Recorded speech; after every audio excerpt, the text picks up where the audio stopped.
I learned betrayal by muscle memory the way some people learn to count. Quietly, in the dark, by the small, repeating movements that add up into a pattern you can't ignore. Daniel's texts changed first. A lag where his replies used to be instant. A punctuation that felt rehearsed, a love, that suddenly required 3 words. The proof arrived like lightning, bright and accidental. One night his phone slipped from the bedside table and woke to life between us. A photo lit the screen and the world tilted. My mother's face filled it. Margot, laughing in a light that looked like victory. The caption said, "Unexpected blessings." The timestamp matched our anniversary dinner. I did not gasp. I felt the room's temperature drop in my bones, the way water cools when something sinks in it. I slid the phone back under the pillow and let him sleep. There is a peculiar clarity the moment before a person chooses. You can either shatter the world with an accusation or learn its seams. I chose seams. For weeks I watched. Not like a lover watching a cheating heart but like a cartographer mapping impossible coastlines. Daniel and my mother did not have a single cinematic affair. They had a scaffolding of small betrayals. Calls disguised as work, book club meetings that always ended with him staying for dinner, her sudden enthusiasm for his projects. My mother, once a generous performative saint, had grown slick and political. Daniel, once tender in small lazy ways, became defensive when I tried to hold his hand in public. They were lovers by convenience and co-conspirators by vanity. What frightened me was not the sex. It was the way they fed on each other's thirst for approval. They had built an ecosystem where their lies were nutrients. To kill the lie I had to poison the ecosystem. I told myself from the beginning this would be surgical. Revenge as performance is for the young and the unschooled. The proper kind sharpens your thinking until cruelty looks like craftsmanship. My plan had 3 stages. Isolate, destabilize, and dismantle. Each step required time and small, elegant instruments. Whispers, evidence, timing. I was patient the way a hunter is patient. Not idle, but waiting so the prey's pattern becomes predictable. Isolation meant removing their audience. People love to be entertained by scandal in private but fear it in public. Reputations demand discretion. I cultivated their audiences. I learned the names of board members at my mother's charity, the exact time donors called Daniel, the assistant who filed his travel receipts. I asked banal questions. Do you ever feel I meddle too much? And watched them volunteer answers that showed their hand. I played naive daughter so well my mother taught me, with a pitying smile, how to appear less threatening. She would stroke my hair and say, "You need to learn how to read a man's needs, Lena." She used the word needs like a prayer. I wore the prayer like armor. To destabilize, you insert small seeds that grow into suspicion. I sent an email to one of my mother's biggest donors. A draft that asked for a clarification about the nonprofit's recent expenditures. The email was calm, apologetic, as if from a concerned volunteer. I timed it to a day when Daniel had a presentation to the same group. The donor replied curtly to me but more worried to the board. I then, accidentally, left a receipt from a restaurant Margot frequented on the floor of my mother's car. It was a slip. A name scribbled in blue ink and a date. It was nothing and it was everything. People with reputations are craftsmen of perception. A single scratch reveals the fault line and everyone leans to see how deep it is. Rumors are like gasoline in circles of self-regard. I fed them through the right people. A board catalog gift writer who loved being first to know, an ex-board member who still wanted to be important. Have you noticed how close Daniel and Margot have become? I murmured, eyes lowered. The gift writer, intoxicated by exclusivity, began to tell a friend at an editorial meeting. Friends whispered and suddenly the rumor had legs. They reacted predictably. Denial, then anger, then furtiveness. Daniel began to carry his phone in his front pocket like a child carries a prize. My mother began to overcompensate with virtue, hosting lunches of contrition where she sat with her hands in her lap and gave small, sermon-like speeches about service. I took notes as if I were a historian. The notes were for me. My favorite part of this stage was turning their strengths into weaknesses. My mother's public charisma, her easy smile, her practiced vulnerability, had always been her fortress. I turned her empathy into exposure. I wrote anonymous letters to a local blogger who loved moral paradox. How does a woman who runs a charity behave like a social climber? I did not out them. I simply made the question available. People like to imagine evil as a tidy package. When it isn't, they begin to suspect everyone who looks a bit too competent. Danielle's colleagues, hungry and mean in a way I had only once glimpsed, were easy prey. Daniel had angered a man named Victor by taking credit for a proposal. Victor owed the world nothing and wanted to be noticed. I whispered to him about ethics, about the danger of reputational tangles. Victor, small and quick-tempered, began to press Daniel's boss with questions about boundaries. The boss, who had a fragile sense of propriety, started to ask for transparency. This was not a wildfire. It was a series of carefully set matches. There were nights when anger tried to outpace me. I imagined knives and accidents, the kinds of fantasies that would make a crime novel editor salivate. But violence is messy, and messy crimes leave stains that are harder to scrub than any truth. I wanted perfection, the kind of ruin that looked like consequence rather than malice. So I chose exposure and erosion. Humiliation, I thought, could be more precise than blood. Then the pieces began to fall. A donor asked awkward questions at a gala while Margot laughed as if nothing had happened. A journalist, the very blogger I had hinted to, published a piece that held up our household as a parable, the private ethics of public women. It was clever, insinuating. It did not say they had slept together, only that lines had been blurred. It was enough. The article spread via the usual channels: a retweet from a rival, a forwarded link from an ex-board member, a printed clipping someone left on a receptionist's desk. Reputation is a market. Confidence is the currency. When that currency disappears, people fold. They tried to fight back with apologies that felt like rehearsed prayers. Daniel posted a vague essay about learning and boundaries. My mother did a radio interview where she spoke about the importance of family. Both seemed constructed for damage control. I watched them like a doctor watching a tumor respond to a drug. The swelling subsided, but the structure changed. I needed the second act, dismantling, and that is where I became something I had hated in others. I started to orchestrate scenes that made them choose badly. A man is easy to ruin if he is forced into a hurry of decisions. A woman like my mother is easiest undone by the betrayal of her own networks. I found a consultant who specialized in streamlining nonprofit operations and introduced him to Margot as a friend of a friend. He smelled of promises and had a velvet way of making economies sound like salvation. He suggested layoffs, operational audits, and restructured boards. The board, scared and fragile, asked for an audit. The audit found irregularities in paperwork, a slip in oversight that didn't point directly to impropriety but that suggested negligence.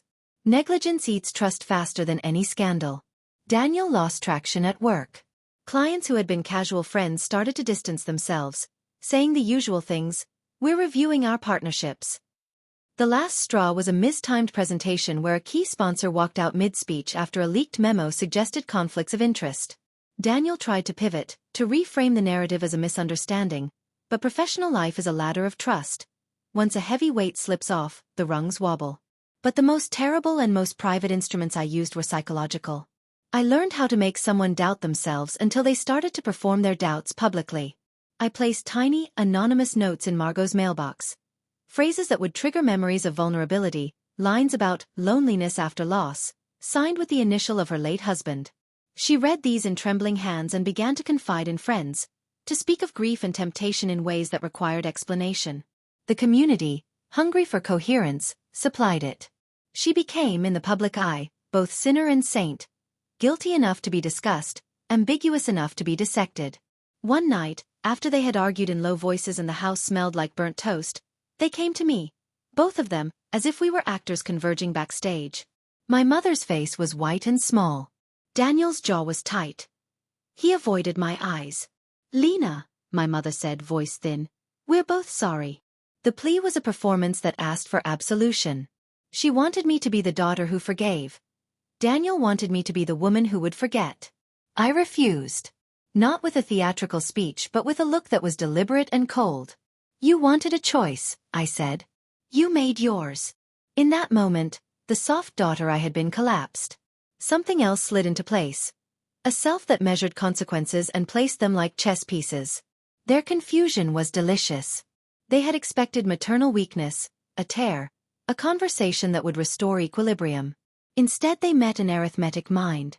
The slow machinery of ruin continued.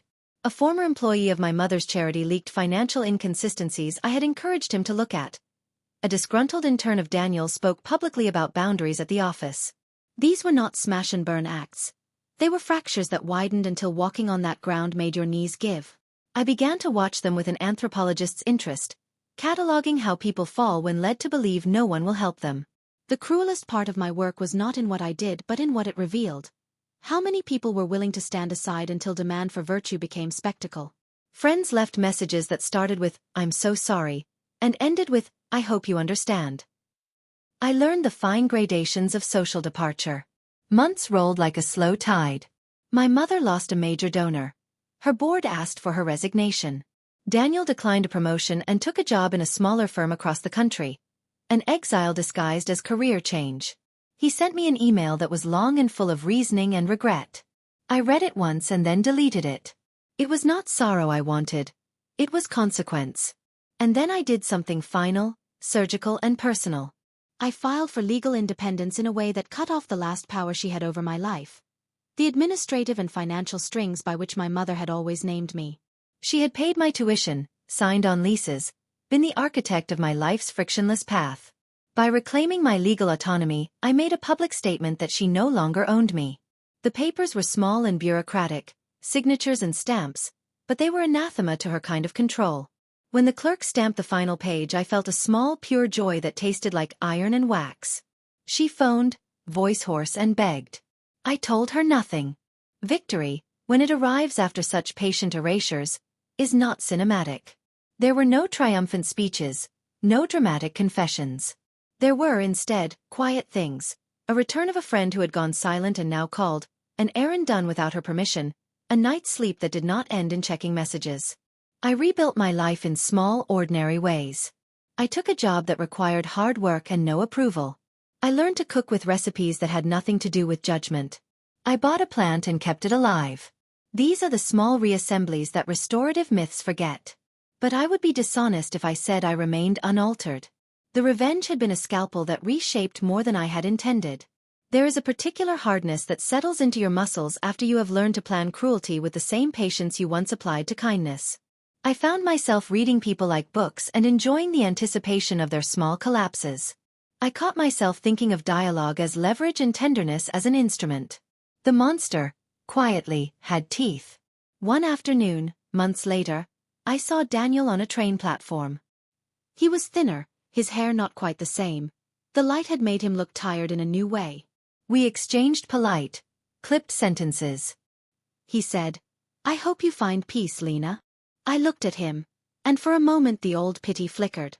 But empathy had been a currency I could no longer waste on those who had used it as change. I replied levelly, "I always found peace. I just stopped paying for it." My mother came to my door once more, older in ways that gravity and consequence leave behind. She had lost much: position, public adoration, the habit of always being right. She apologized in a way that was small and true, not theatrical. "I was lonely," she said, not asking for absolution but offering a fact. There was dignity in that quiet admission. I let her sit in my living room as one might let an old injury rest on a shelf. I did not invite her back into the mechanisms of my life. The line between pity and power is fragile. I chose the latter. The transformation that revenge exacted from me is the weight of being practiced in cruelty. I had not set out to become monstrous. I had wanted wholeness. But instruments shape the hand that uses them. In private, in the small dark hours, I sometimes rehearse the questions I asked my enemies, the phrases that made them unravel. I can still picture the exact tilt of my mother's head when she believed herself forgiven. I can remember the precise way Daniel's voice lost inflection when his world narrowed. These are trophies. Sometimes I wonder if what I did was justice or simply a demonstration of what happens when skill meets righteous anger. There is a moral blur in that history that no apology will tidy. I do not regret surviving, but I do keep a ledger of costs. The monster I became is efficient and cold. She knows how to cut and when to let the cut fester. She is not cruel for cruelty's sake. She is painfully pragmatic. If you ask whether I would repeat these acts, I oscillate. I would not let myself be the prey again. That is a neutrality rooted in instinct. But the woman I became is not the woman I was. There is no returning to naive trust. I have learned to bind my vulnerabilities the way a mason reinforces stone against decay. That is both strength and loss. The city around me hums with ordinary dramas. I keep a small apartment with books on the windowsill and a plant I have kept alive through stubbornness rather than skill. Some nights I wake and think of the solidity of the life I built from scraps, of the friends who returned because I had been honest, and of the quiet dinners where conversation is just conversation, not currency. Other nights I imagine a rumor delivered through a checkout line and watch the faces around me as if they were cards. The line between observation and appetite is thin, and I walk it carefully. In the end, the cruelty taught me the architecture of lies. It taught me how to dismantle them, how to turn charm into armor, and how to make consequence look like fate. It also taught me that victory is often small, private, and antiseptic. The headlines move on. People heal. But a part of me remains tuned to the kinds of shifts that topple reputations. I am careful with that knowledge now. More careful than Margot ever was with her power. There will be no cinematic closure where they kneel and beg for forgiveness and I, magnanimous and new, absolve them. Instead, I keep a ledger of quiet things. The sound of my own footsteps in the apartment they can no longer enter uninvited, the steadiness of my hands when I sign a lease without my mother's name, the polite distance in a greeting to a man who once meant everything. The monster won. She does not celebrate. She tends her plant, pays her bills, and waits with a patience that feels like hunger. If you want to know what victory tastes like after you have become the instrument of it, it tastes like iron in coffee and a little ash. It tastes of nights where you sleep without checking messages and mornings where you make plans that are no longer authored by someone else's desire. It tastes like a life reclaimed, and like a warning that sometimes to survive, you might have to teach yourself to be cruel, and to accept the cost when the tool you learn to wield begins to shape your hands. I did not celebrate winning. I standardized it. The morning after the last loose paper was stamped and filed, I sat at my kitchen table and wrote 3 columns on a page I tore from a legal pad. Resources. Levers. Rules. Resources were human more than financial. People with access and habits. The woman at the municipal desk who processed small business permits and loved predictable gratitude. The assistant to a mid-level editor who actually decided which pitches got a callback. The receptionist at a boutique law firm where the partners pretended the phone didn't exist. I listed first names and anchors, the small facts people tell you when you listen properly. A sick dog, a brother in rehab, a daughter who needs a summer internship.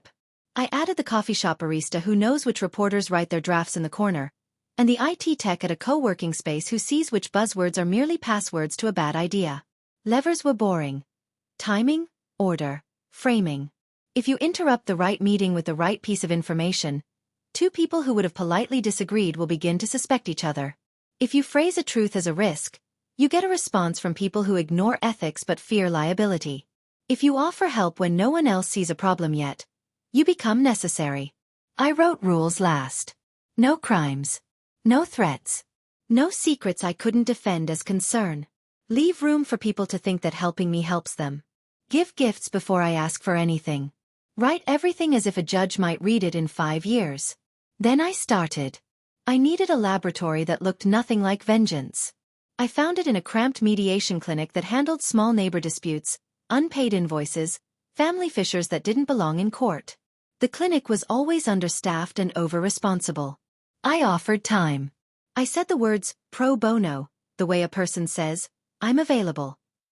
The director, a woman named Ruth with the careful dignity of someone who has lost 2 funding cycles and still shows up, gave me a desk, a stack of intake forms, and a warning, listen more than you fix. Listening, properly done, is reconnaissance. People arrive with their story baked, but the dough is still warm. You can press your thumb into it and leave a print. Most disputes are about something adjacent to the stated topic. Power, fear, the terror of humiliation. I took notes in 2 colors, black for what they said, gray for where their voice changed. I learned the natural hierarchy of couples who arrived as equals and left with one of them smaller than when they entered. I learned how tradesmen smuggle cash flow through language. I learned which landlords wear manners like a tie they remove as soon as you stop looking.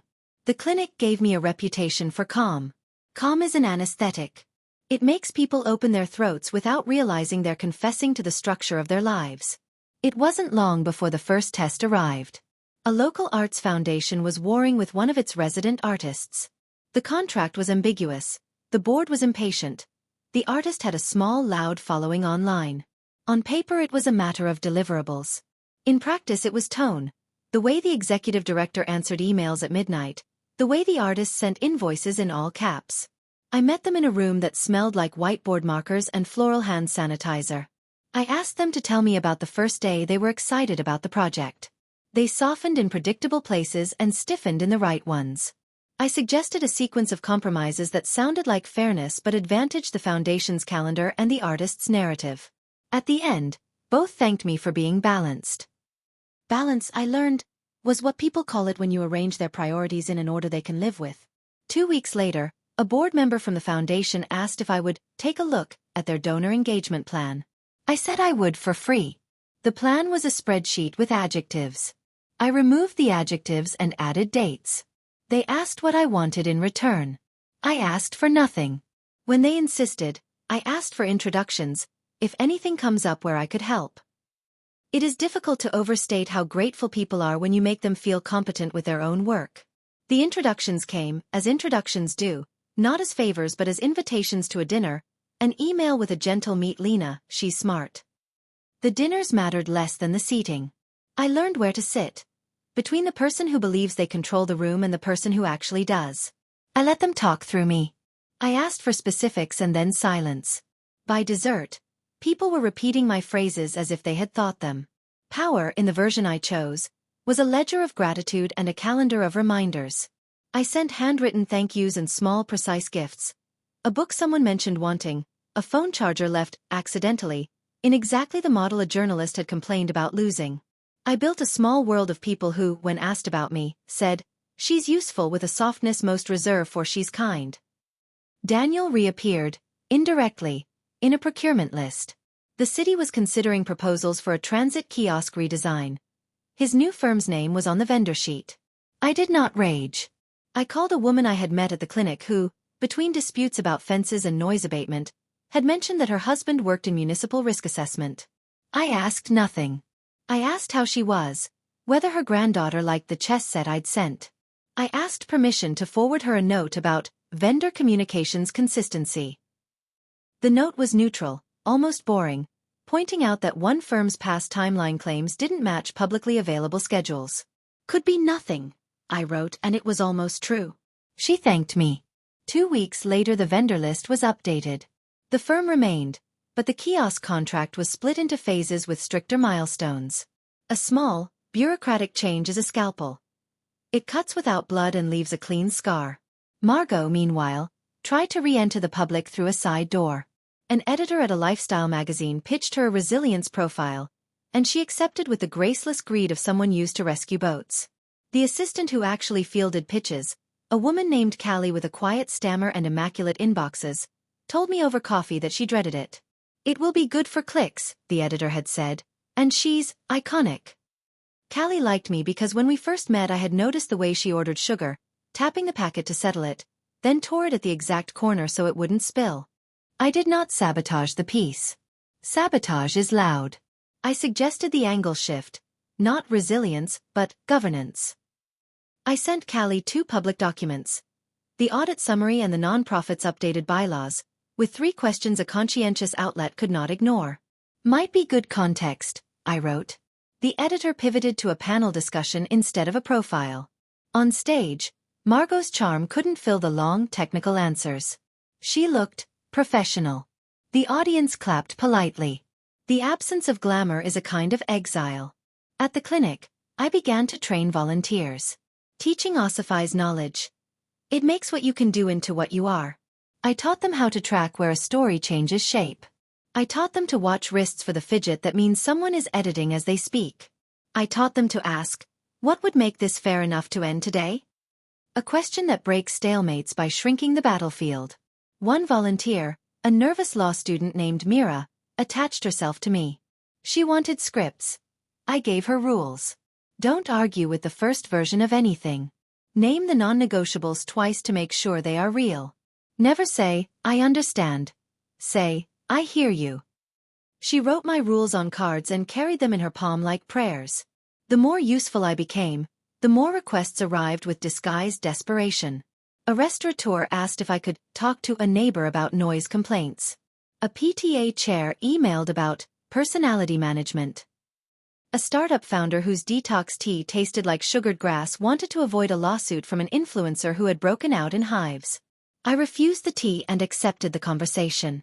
I asked the influencer to describe the rash to me with the same attention I would give a trauma.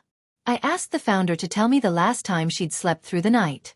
I found the line both could live with: a refund, a quiet post about sensitivity, a voluntary donation to an allergy research fund.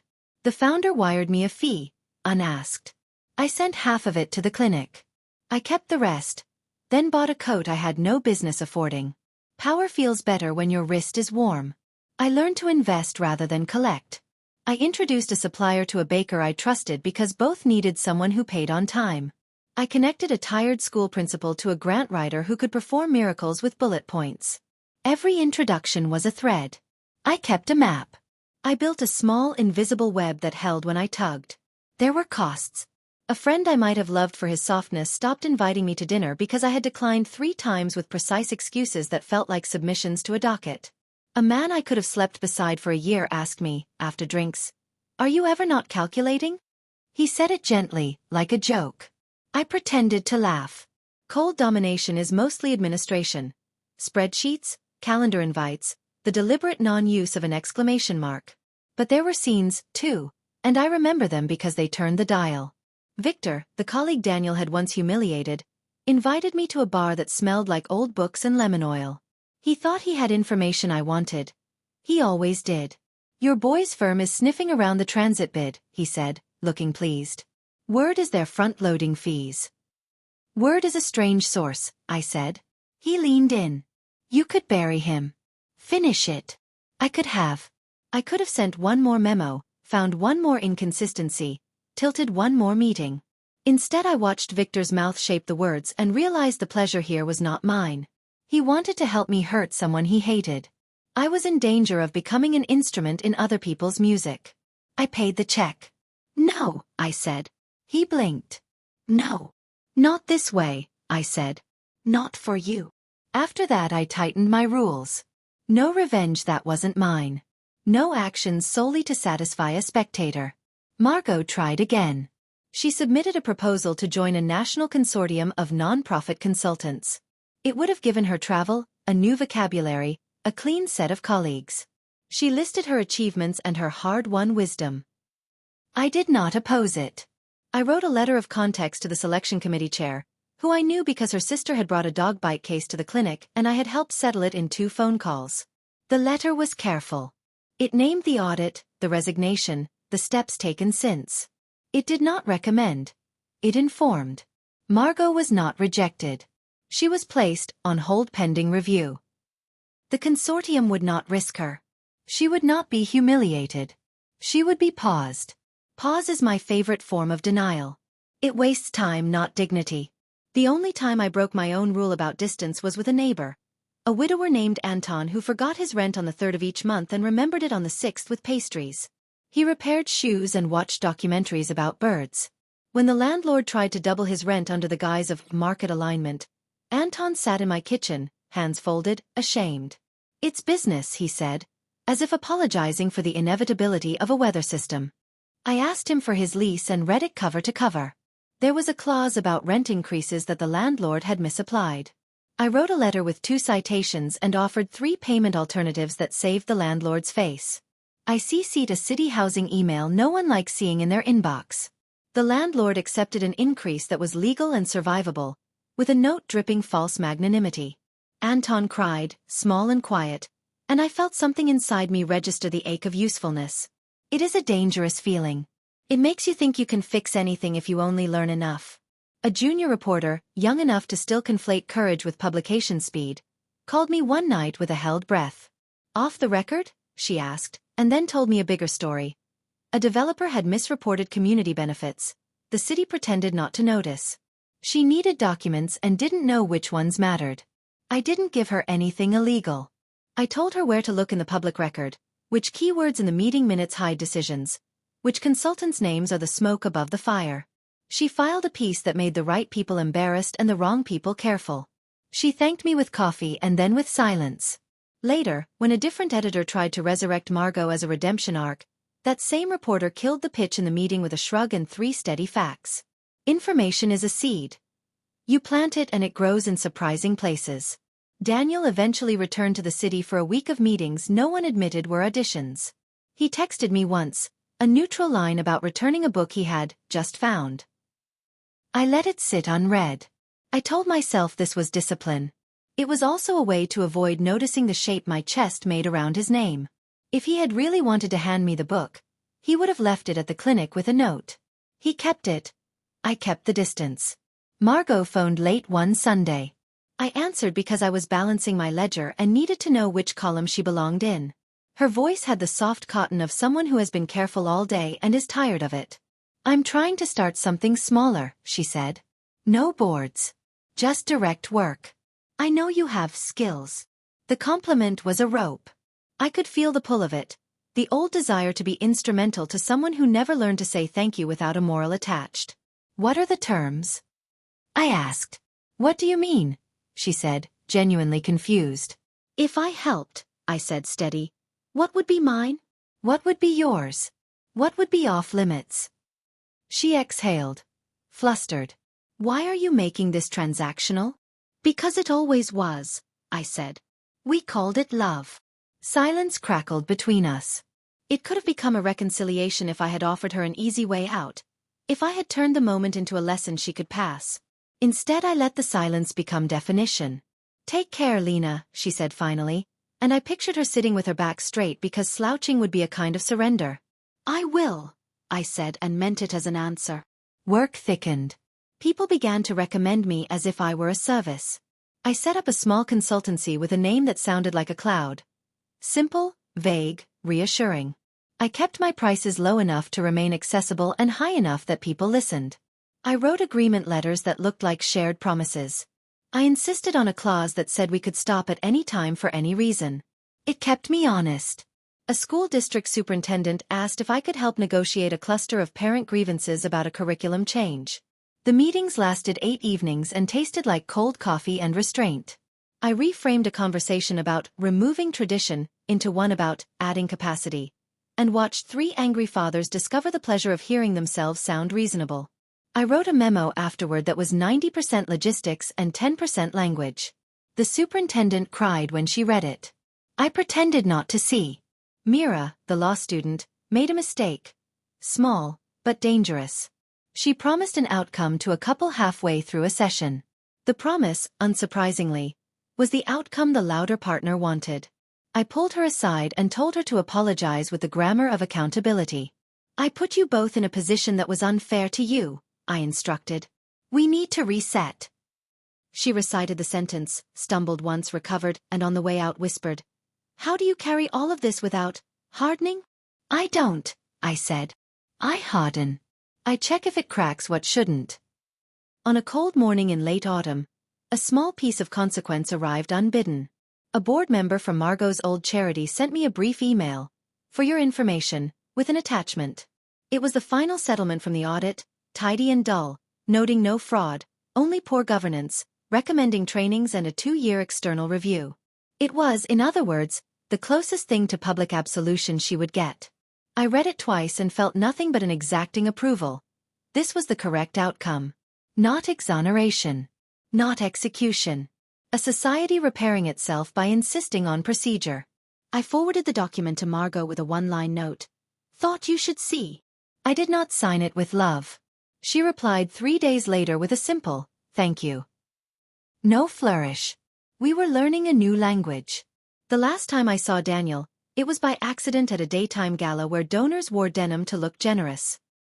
He stood by a window and laughed too carefully. His laugh used to open a room. Now it opened a few inches of air and then fell. He saw me, and the years between us arranged themselves like chairs you have to decide whether to move or walk around. Lena, he said, as if my name had become a polite greeting. Daniel, I said. I noticed the book in his hand. Not mine. An architecture monograph with dust on the spine from a shelf. Not a life. How have you been? He asked. There are no good answers to that question from the mouths of the people who authored the hardest chapters. Working, I said. He nodded. You look well. The well was cautious, as if compliment could be a trap. You? I asked, not because I wanted to know but because the performance mattered. He hesitated. Holding, he said, and then half smiled at his own honesty. We stood there for a respectful 20 seconds. Then he excused himself with the grace of a man who has learned to leave early. I watched him go and understood, with an engineer's satisfaction, that equilibrium doesn't always look like victory and defeat. Sometimes it looks like living with the weight you earned. By winter, the consultancy had a waiting list. I hired Mira and the assistant from the lifestyle magazine, Callie, who turned out to be a genius at the one thing people almost never notice: the order in which you tell the truth. She could lay a meeting agenda like a runway so no one tripped. We built templates that looked like kindness and were actually discipline. How to send a clarifying email that saves a week. How to apologize without offering your throat. How to ask for what you need in the smallest unit that changes the future. I updated my 3 columns. Resources had become names with arrows. Levers had expanded. Seating charts, reply all etiquette, the strategic use of the word, meanwhile.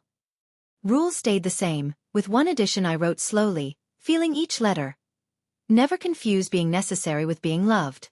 Sometimes, late at night, I opened the old ledger where I had once kept a list of wounds and I measured them against what I had built. The math never came out clean. I did not require it to. Clean math belongs to stories with violins. I had chosen a different soundtrack, the hum of fluorescent lights in a room where 2 people who hate each other decide not to ruin their children, the click of a send button on an email that prevents a headline, the whisper of pages turning when a board reads a governance policy I wrote and believes they came up with it. You asked for cold domination. It isn't spectacle. It's the discipline of deciding where things go and making sure they quietly stay there. It's the knowledge that you can move a room without moving a chair.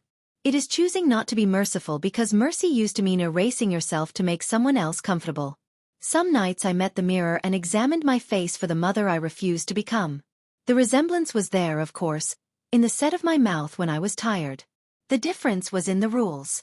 She believed attention was salvation. I believed attention was a variable you can control by treating it like weather. Prepare, respect, never worship. When the monster in me asked for spectacle, I gave her a spreadsheet. When she asked for blood, I offered her a policy. When she asked for a crown, I closed another quiet deal that kept a gentle man in his home and allowed one away from a microphone.